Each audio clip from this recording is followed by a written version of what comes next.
پیارے بچوں، ایک دفعہ کا ذکر ہے کہ ایک گاؤں میں علی نام کا ایک دیانت دار لڑکا رہا کرتا تھا۔ وہ ہمیشہ سچ بولتا اور کبھی بھی کسی کا دل نہیں دکھاتا تھا۔ تو ایک دن گاؤں کے بادشاہ نے یہ اعلان کیا کہ جو بھی شخص گمشدہ خزانے کے بارے میں سچ بتائے گا اسے انعام دیا جائے گا۔ بہت سے لوگ آئے، جھوٹی کہانیاں سناتے، لیکن بادشاہ کو کبھی بھی یقین نہ آتا۔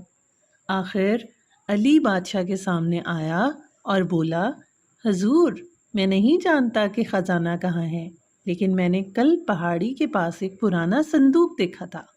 بادشاہ نے جب اپنی فوجیں بھیجی تو واقعی اسے وہاں سے خزانہ مل گیا۔ بادشاہ علی کی سچائی سے بہت زیادہ متاثر ہوا اور اسے سونے کے سکوں سے بھرپور انعام دیا۔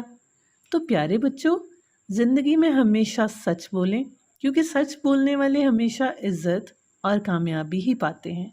ہمیشہ اپنا اصول بنائیں کہ جو بھی بات کریں گے وہ سچ کی بنیاد پہ کریں گے، چاہے وہ کتنا ہی مشکل کیوں نہ ہو، کیونکہ سچ کو یاد نہیں رکھنا پڑتا، جبکہ جھوٹ کو ہمیشہ یاد رکھنا پڑتا ہے، اور ایک جھوٹ کی وجہ سے آپ کو بہت سے جھوٹ بولنے پڑتے ہیں۔